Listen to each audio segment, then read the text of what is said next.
So, Livo, I'm hoping you can help a simple soul like me by turning some scientific language into nice plain English for me. Certainly. Mate, you've developed Clean Edge C, Clean Shift C, Elastic Diamond, and Ultrox. Can you break them Mm, down for me and for yeah. the listeners? What is it? Clean Edge C is it's a material called a super activated carbon. Now, what does that mean? An activated carbon is critical for energy storage. So there's three components to a battery. There's an anode, there's a cathode, and there's energy storage. So that energy storage is where all that power, all that potential sits in the form of ions from lithium typically throughout the world at the moment, but you might have heard of sodium coming online as a frontier battery technology moving into commercialization. And then on the far horizon, we've got things like magnesium and aluminium ion battery systems. But all of those battery systems require a medium to store energy. And how that's done presently is using graphite. Now, we can mine graphite, and it's got a lower performance profile than synthetic graphite, where we control the sheets of graphene within the graphite. What activated carbon does is it provides an energy storage medium that's an alternative to traditional graphite or graphene based systems. So, what's really important with that is what we call porosity within the carbon. And if you put it under a microscope, it looks like a kitchen sponge. Um, and why that's important is the more porosity you have within the carbon, the higher the surface area per gram of the carbon. And why surface area is important is because the bonds attach to the surface of the carbon and remain as energy potential. So the more surface area per gram we've got, the more energy a battery system can store. Now, the sweet atoms activated carbon, and this is the beautiful thing where Mother Nature does a lot of the work for us. We can take graphite, which has been it's compressed organic material, it's had a few million years under, under the surface of the earth, enormous amounts of pressure, and it's compressed into a usable material. With soft activated carbon, it's actually the inherent characteristics within the biomass, so Mother Nature's work. And as we put it through our process, it expands out into this beautiful high surface area spongy material that is brilliant for energy storage. Now, what our activated carbon can achieve in terms of surface area is quite exciting. So we call it a superactivated carbon, and those are the carbons over around 1,800 square meters per gram of surface area. So our superactivated carbon sits at around 2,200 square meters of surface area per gram. So if you want to visualize that, imagine about two-thirds of a football field in surface area in a single gram of carbon. And then visualize tiny lithium or sodium ions attached to that football field and then scrunch it up into a ball. So that's how we're storing energy within energy storage systems using our activated carbon. So that's the first use for that product. And then it has other uses. So having a really high surface area is important when it comes to things like filtration. So if we're filtering things like water and air, it's incredibly effective. But when you're filtering things like noxious gases or incredibly dirty water sources, that's where these sorts of carbons come into their own. So, to put it in a defense context, if you've got a rebreather for serving personnel, it's a more effective form of carbon that removes more impurities. So, what that means is you can actually reduce the size of the filter to make it more comfortable or keep that personnel more agile, or you can make it more effective. So it's got pretty exciting uses there. And then the last part of it, from a defense capability, because of its enormously high surface area, it's a brilliant solution for coatings. So for things like anti-fouling for marine vessels, carbon that's impregnated into the coating of a ship works incredibly well. And that high surface area will actually grab the impurities that will attack the metal hull underneath and give it significantly more longevity. And the other aspect is because of its um, high surface area as well, there's potential stealth applications where if there's some type of wave, radio, microwave, or other bouncing off the craft, because of how enormously random the structure of the carbon is, and the fact that it's super adsorbent, also has potential stealth applications in the form of coatings as well. So, as you can see, from energy sector through to filtration, through to defense and novel applications, it's a really critical material, and the fact that we're getting it from an organic biomass through a process is pretty That's exciting. unbelievable. But I'm interested as well, what about applications? And I just was thinking then, when you mentioned water and air quality, I'm thinking, countries that unfortunately don't have, or people that don't have access to clean drinking water or clean breathing air. So what are some of the health applications that, this could how it could possibly be used? Look, we were talking about this the other day within the business. I'll give you an example. And look, water's the logical one, Todd. But imagine a future where you've got a water filtration plant turning dirty or bore water that's usable into remote communities or into conflict zones or natural disaster zones. And then think about the ability for that community to replace their own carbon filters by knocking the old carbon once its use by date is out and then replacing it with fresh carbon that they've made within their community. That's some real resilience there and consistency of water. And then in terms of filtration, it's not just water. I mean, if you've ever had anyone in your family or friendship group with renal problems, dialysis, hospitals go through enormous amounts of carbon to power their equipment. So, with a higher surface area carbon, we can actually prolong the life of those filtration systems. So, they require changing less often. That means less downtime. That means lower cost per serve.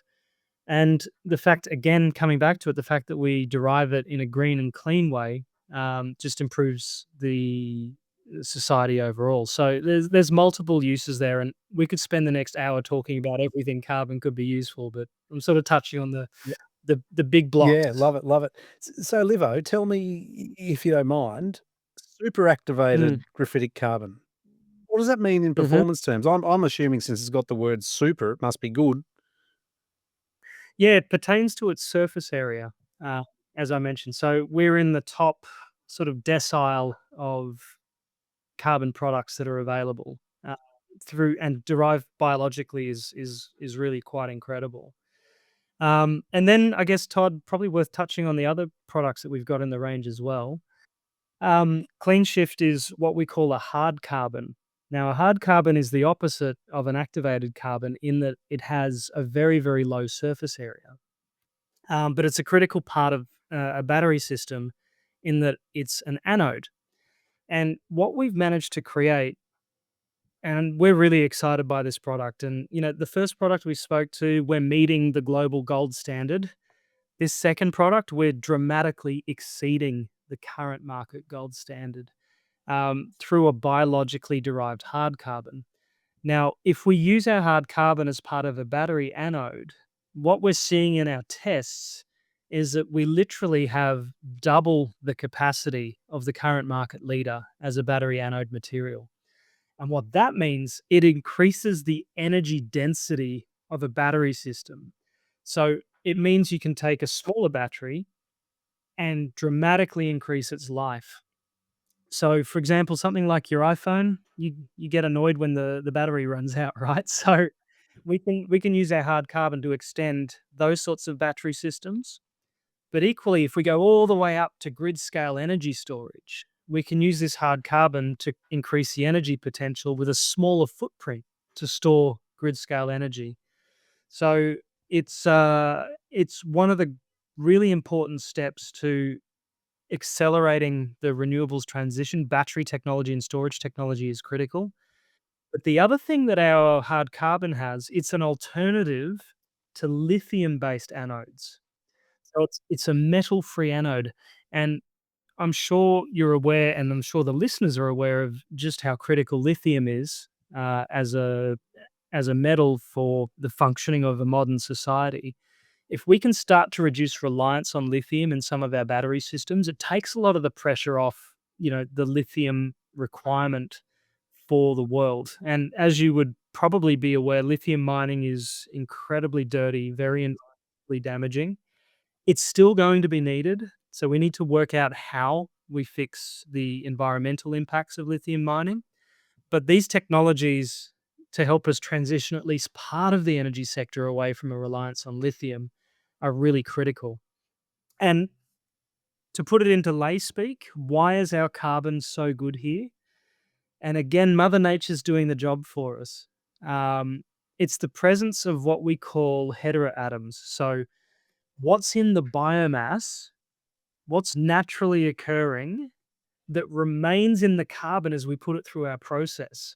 So, we've got a little bit of a cocktail of naturally occurring heteroatoms within our carbon that are helping us improve the performance profile. And this is really exciting, Todd, because for a long time, petrochemical, because it's such a pure source of carbon, has been the gold standard.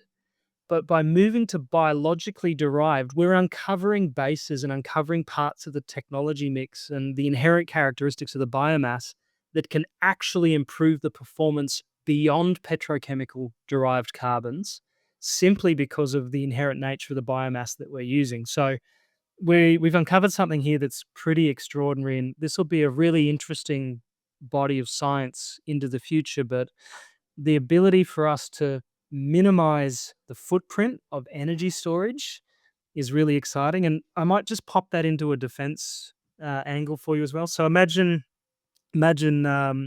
forward moving troops. They're off grid, but they're setting up a forward camp, and they have to pack their energy with them in order to power their camp before they can get up and running, bigger generators or connect to a power grid or things like that. The ability to move a lighter weight, higher capacity thing, I think is very important. I'm not a military guy, you are, so I'm guessing weight and, and footprint is incredibly important. And then the other thing, given that its capacitance and its charge and discharge times are improved, that means if you're dealing somewhere in like the far north or far south of the globe where you've got a minimal number of sunshine hours, you can replenish your energy systems for longer nights far faster and far more effectively, even with limited sunshine, if you're using a solar system, for example. So there's a number of military applications here for a product of this type as well, as it builds into the ecosystem of Yeah. available products for military and That's defense huge. There's a use. lady in the United States, one of the brightest brains on the planets, and she's been working on a product that's reliable power generation for forward deployed troops. And it's power generation whilst they're in the field. She's a graduate of MIT, and some of the work they're doing is phenomenal. I'll have to introduce you so that I think there's a very good conversation to be had there. That'd be Yeah, brilliant. mate, that's yeah. And and then the third product that you asked me about, uh, elastic diamond, and my scientists hate me for calling it this because it's not technically a diamond. But yeah. So anyway, it's a nice snappy product title. Anyway, I get a lot of eye rolls internally, but what we've managed to do, glassy carbon is a form of carbon that's been recognized since around the 60s. And we know NASA have studied it since the mid 60s, and you can see academic papers going all the way back there. And it's one of those things, Todd, where carbon takes the form of something a little weird, a little strange. The fact that we can push carbon into what is the hardest material on Earth, which is diamond, is quite incredible. And we can do that industrially now rather than mining them. But glassy carbon is a form of carbon that not many people know but would recognize. So, Todd, have you ever seen a volcanic rock after it's cut in half? An eruption happened a long time ago, and you have this rock called obsidian. Mate, I haven't. No, I haven't. Okay. So it's a rock, and if you slice it in half, the insides of the rock looks like black Right. glass. That is carbon. and it's called glassy carbon. Now, what's really interesting is the structure of the carbon. Carbon's typically very orderly, right? So if we look at organic chemistry, it forms into bonds. If we look at diamonds, it forms into a cubic matrix. If we look at a really strange cutting edge carbon material called lonsdaleite, that falls into a hexagonal or honeycomb structure. But glassy carbon, it looks like a high school frat party where the bonds make no sense. They're going off in random directions all over the place. And if you give it a Google and look at the bonds, it's just weird. Anyway, so this particular structure gives it some really interesting material properties. So, glassy carbon can withstand heat up to 2,900 Centigrade. degrees. It Yeah, centigrade. Yeah, quite incredible, right? Before it starts to come apart. It's also impervious, so you cannot move an atom through a glassy carbon matrix. Uh, yeah, which is incredible. So, applications we'll talk about well, after I've done unpacking the material characteristics here. It's also completely inert. So you can put the most toxic, corrosive, poisonous substance, your mother-in-law's bile, into a glassy carbon crucible, and it remains completely inert. So its protective capabilities and its storage capabilities and its heat ablating capabilities are starting to be known. The last part of it for traditional glassy carbon is that it's also electrically conductive. You can pass an electrical current across the surface of it and it will move. So here's a really weird substance. And we are using glassy carbon industrially in very, very small amounts on the planet at the moment. So it's primarily used in medical devices for all of the reasons that I've talked about. So it's a completely inert substance. It can be implanted into the human body. It can go on things like orthopedics. We're actually seeing it used to coat cathodes that are going into brain computer Wow. interfaces, so like Neuralink. But it's done at a very, very small scale with a very energy intensive process and very expensive process in order to create it. So amazing material, right? But not widely propagated throughout the world's industrial base. It's only very specialized. Now, what we've discovered here is something that's enormously novel, something we believe has never been done before, that opens up glassy carbon to a number of other possibilities. So, using a proprietary process, we've worked out how to create glassy carbon using our superactivated carbon as an input. We can then improve on it and turn it into a coating that sits between sort of 5 micron and 20 micron. Now, that's cool. The really cool piece is that the coating is actually flexible. So we can put a coating with all of those properties that I spoke about: high heat ablation, impervious, um, unable to be corroded, with electrical conductivity onto a flexible substrate. So that opens up a world of possibilities for this Oh, this would technology. have amazing applications in space too, wouldn't it? Oh, certainly. I mean, if you think about re-entry, conveniently, the highest temperature a shuttle reaches on re-entry is around 2,600 degrees centigrade. So we can bring in a vessel from space, and as long as the substrate that the coating is sitting on top of can withstand the heat as well, we can bring it back undamaged. No scorch marks, nothing damaged. And because it's electrically conductive, Todd, we could actually put a sensor on the outside of a craft during re-entry or during launch that provides critical metrics back to launch control, as an example. So it's a really fascinating thing that we've created here. And the last part about it is not only that it's flexible, we can also control the application process. So I mentioned that we could put a sensor. We can also use our process to create circuitry for extreme environments. So if you think about space, which is a great one, you know, the ability to maintain readings during a military strike, so an explosion, for example, or in industrial use, such as a geothermal power plant, we've got a technology that enables continuous readings in the most extreme of environments as well. So we've got something that we think is truly amazing here. And the applications we start to think about them, given that it's flexible. I forgot to mention we can also plate it to three-dimensional objects, not just flat Oh, surfaces wow. as well. So we think about things like the hydrogen economy. So one of the biggest problems with hydrogen, because it's the smallest molecule, sorry, the smallest atom out there, it actually passes through all of its storage media at the moment. So if you fill a tank up with hydrogen, you'll be losing hydrogen from the moment you take the pump off.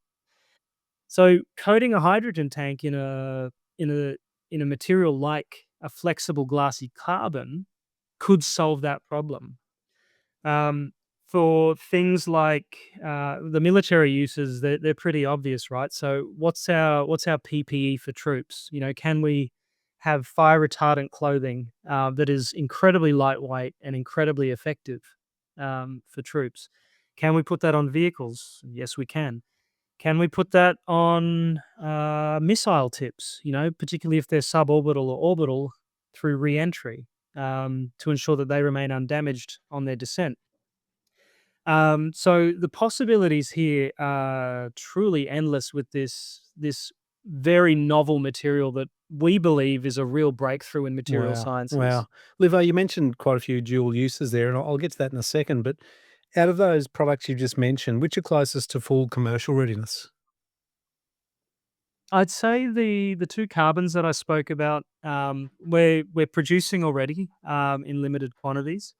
Um, like every novel manufacturer, Todd, we need to go through the scaling process. And as you move from producing kilograms to tons, it throws out new challenges that we need to overcome.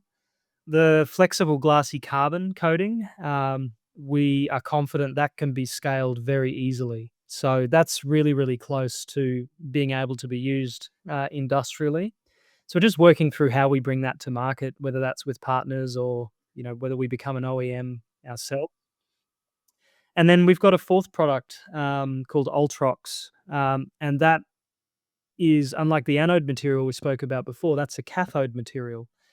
And what we've done, it's what we call, Todd, bucket chemistry. So doesn't require any sort of heat application or otherwise. It's a room temperature reaction, but we've created a what's called a transition metal oxide with some really interesting physical characteristics. So just follow me here for a minute. It's a 2D turbostratic material. So the 2D part means it forms into flat planes of oxides that have similar structural characteristics to graphene, so single sheets of carbon. So graphene right now is extraordinarily expensive to make. So being able to create it from another source of of chemistry gives us graphene-like performance in a cathode. And when we say turbostratic, what that means is that those sheets are randomly distributed through the material. And why that's important is it leaves space in between the sheets for ions to flow in and out of. And that's really important for things like really fast discharge. So if you need to hit the accelerator on your Tesla and overtake the retiree in the caravan, you need a lot of power really quickly. So having a cathode material with that sort of characteristic allows for high levels of power in short amounts of time to be delivered to the application. You remember the transition, mate, from 12-volt cordless drills to 24-volt? And you're like, "Oh, look at the power." That's made possible by improving battery technology, um, and then you can extend that further. But what's really interesting here, Todd, is cathodes traditionally have required, again, things like lithium and rare earth metals. So The fact that we can do it from a transition metal, which is a readily abundant, highly available, inexpensive metal with a very high performance profile is a really exciting addition to battery and energy technology as well. So they're the 4 things we're working on. We're working on other stuff, um, but yeah, they're the 4 products that we're bringing to market. And to answer your question, the elastic diamond, and then that 2D turbostratic transition metal oxide, or Ultrox as I like to call it, are readily available for commercialization Wow. now. Well, this is very exciting. This is very exciting. You're moving at rapid speed. Maybe you need some elastic diamond around, your business moving forward, mate. It's moving so quickly. We'll see, mate. It can withstand the heat if it does. Livo, you talked about dual use earlier, which I wanted to get back to. So, your materials, they cross energy, medical, defense, numerous, right? There's no limit to the application of your product. Where's the most immediate Yeah. dual use traction? I think, look, the energy stuff is very obvious, Todd. I think, as we're seeing our armed forces increasingly Yeah. electrify, um, that's a critical piece of that infrastructure that supports, that aspect of our military. So that one's fairly obvious on the way through. The materials like glassy carbon, those applications are relatively unknown, but also incredibly high potential. So I'll give you an example, Todd. If we coated a submarine in glassy carbon, it's a lot of square meters of carbon on the outside. Um, we've then got a surface that is completely anti-fouling. As I mentioned, it's resistant to almost anything. It's incredibly lightweight. It's flexible, so it can remain intact under certain pressures. The surface of glassy carbon is it's the clue there is in the title. So it becomes like a glass. So unlike the highly porous carbon we spoke about as a stealth coating, because it absorbs certain signals, glassy carbon can do the opposite, which is bounce signals off like a mirror around an object. So, there's stealth applications there, there's anti-fouling applications there, there's PPE applications for individual troops and vehicles with that material. Um, and there's also opportunity for ballistics as part of, how we bring our intercontinental capability and make it more robust, not only from a stealth perspective, but also from a protection perspective, or opening up capability to allow them to go through more range or allow them to go suborbital or orbital as well. So it's a bit of a smorgasbord of where we've got a technology that we would probably call an enabling technology that progresses dual use in a number of Yeah. fields.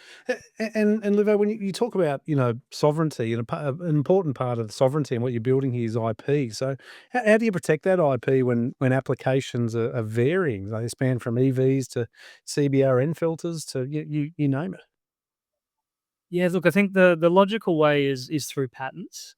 And look, patents are publicly available publications, and we can't guarantee that some of that IP won't leach into certain geopolitical states that don't have any respect for intellectual property. So it's always a balance, Todd, between, how do we protect our intellectual property with patents, but what also must we use in the form of trade secrets? And I think there's a very well established methodology in the defense sector for protecting those things, and it's primarily through the use of Yeah, trade yeah. secrets. Mate, speaking of the defence sector, a big program being undertaken, especially in Australia at the moment and for the next 50 years, will be AUKUS. Could Sweet Atoms anchor an AUKUS materials corridor for advanced carbon production? I certainly think so. We spoke about export earlier. The ability to export not only materials but also the intellectual property to ally states and help them build local capability is certainly something that we're looking at for the future. So, having the ability to, and we'll use glassy carbon as an example, having the ability to create plated armor at the point of manufacture, I think is something that our allies would see great value in. and also a great Australian success story from a defence Mm. technology Yeah, I sector. mean, and the defense technology sector often flows into health and other technologies as well. Um, but, I guess speaking of defense technology and science, how do you balance that scientific ambition with a commercial focus, noting the pressure, especially, from the Australian government on spending in the defense sector and other sectors? Yeah, it's the good thing about our technology, Todd, is that not only does it represent an improvement in terms of performance, but it also represents a cost out opportunity. So um, it's fairly easy to commercialize aspects of our technology mix simply because we're doing it better and cheaper than what is being done in market at the moment. Um, some of our technologies are higher performance but more expensive, and they're the sorts of technologies that we look to the public sector to help us commercialize and at scale achieve cost out. Because it's a very simple case for us to make the economic knock on effects of if this technology was ubiquitous and at industrial scale, here's the benefits for the economy if we can get it to this price. So there's a big body of work to do, taking what is novel science all the way through its journey from proving it in a lab through to industrial capability. So that's the balancing act there, Todd. And look, it's particularly long development journeys, much like any deep tech business.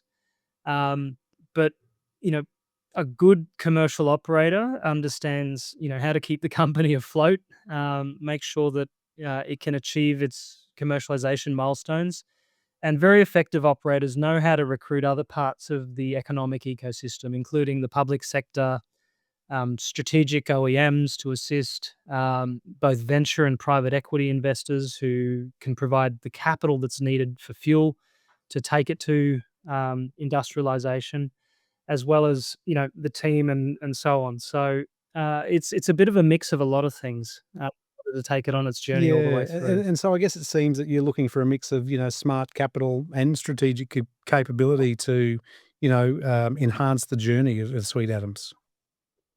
I certainly think so. And look, I think the public sector has a role to perform here, and the Australian government has a great track record at helping industries get on their feet.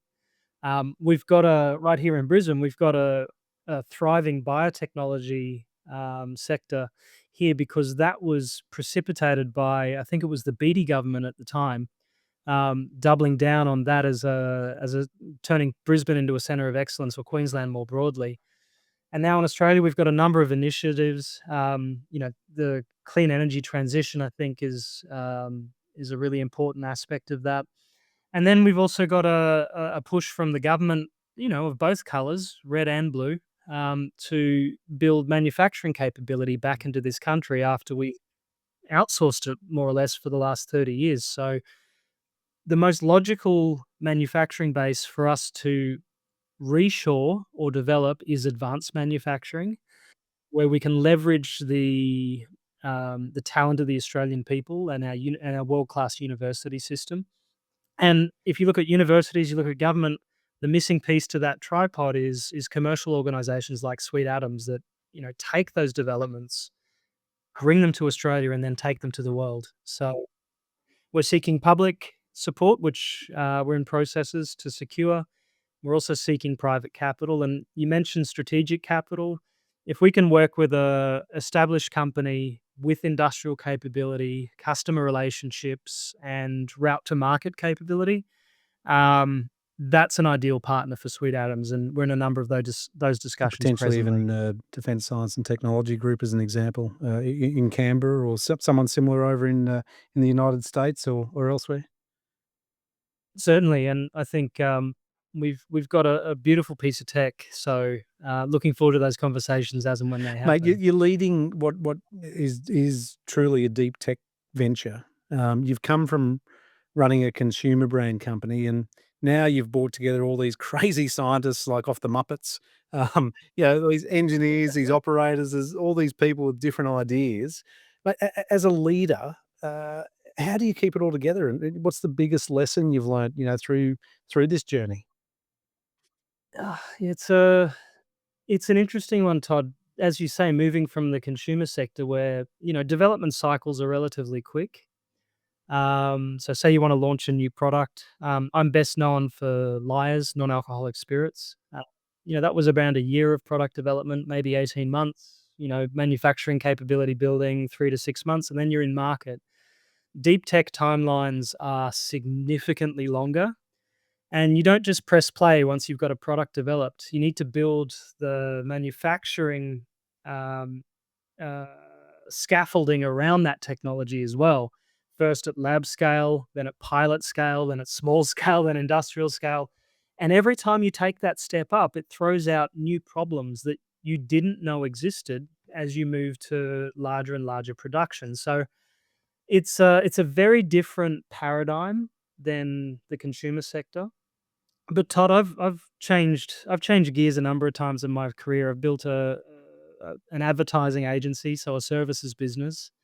I've built a logistics business, so moving into a different space. I've built a printing business, built a software technology business, and then consumer brands. So the fundamentals of great commercial undertakings, as well as leadership, those are easily transferable as long as you understand the industry that you're moving into and you're able to manage those things on the way through. But coming back to it, the greatest lesson, the one thing I've found within the deep technology sector is you work with very, very different personality types to other industries, and academics are truly incredible people. They're capable of thinking, application, innovation that commoners like you and I will never be able to do. Tom. Um, but they're also very different personality types to manage, and it's always a balancing act between balancing the fascination with the art of the possible, into taking what we've developed and turning it into something. So that's been a part of my leadership mix I've needed to develop. And yeah, they're very incredible people, but present a different sort of challenge to the usual makeup of personality types that you're managing within Mm, a mm. business. And mate, as a true leader, which you are, you've crafted companies from the floor up to some stratospheric, organisations that have done very very well. And like all good leaders, you're not thinking about what's now, what's next, but what's after that. So looking Mm. towards 2030 as an example, do you Yeah. think that carbon materials, and specifically sweet atoms carbon materials, could gain a critical mineral status by then? I think we're on the way, Todd. Um, they're already being described as critical materials, so offset against critical minerals. Um, I cannot see demand slowing down across those big pillars that we spoke about: renewables, electrification of human movement, and electrification of our industrial base. That's just gaining more and more speed. Just look at the number of EVs on the road versus 10 years ago, as a great proof point. Look at the proliferation of mobile phones and laptop computers and so on, and with increasingly higher and higher power demands, we're starting to see the first NVIDIA chips that can process AI locally rather than having to go back to a data center.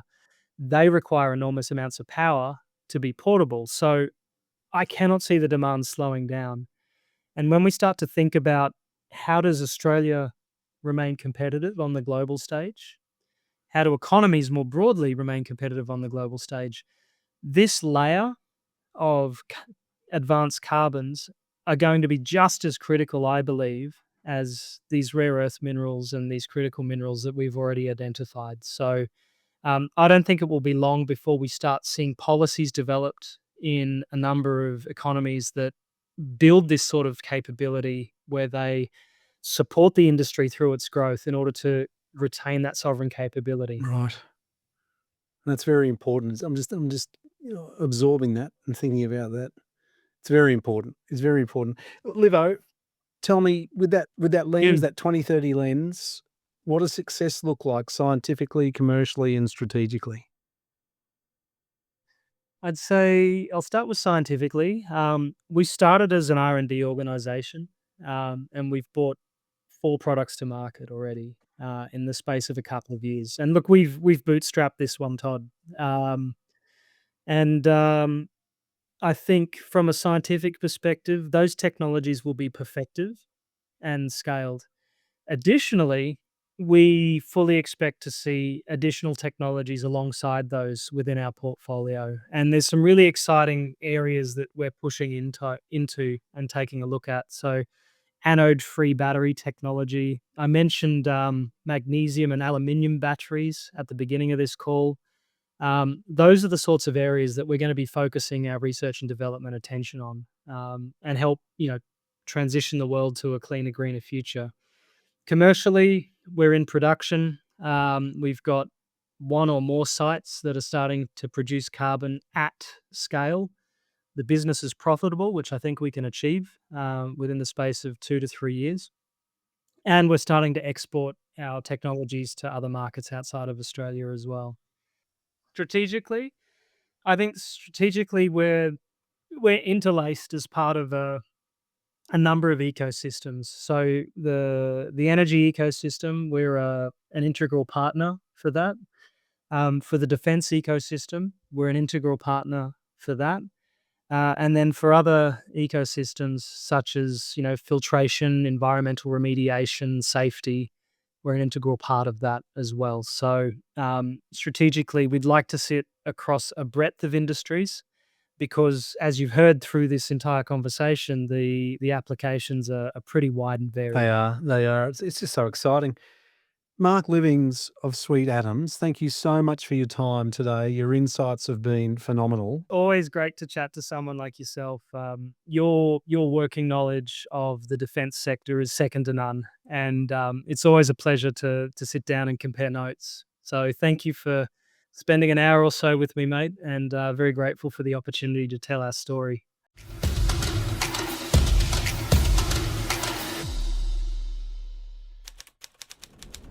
Mark Livings and the team at Sweet Atoms are proving that the next industrial revolution won't be won by code alone.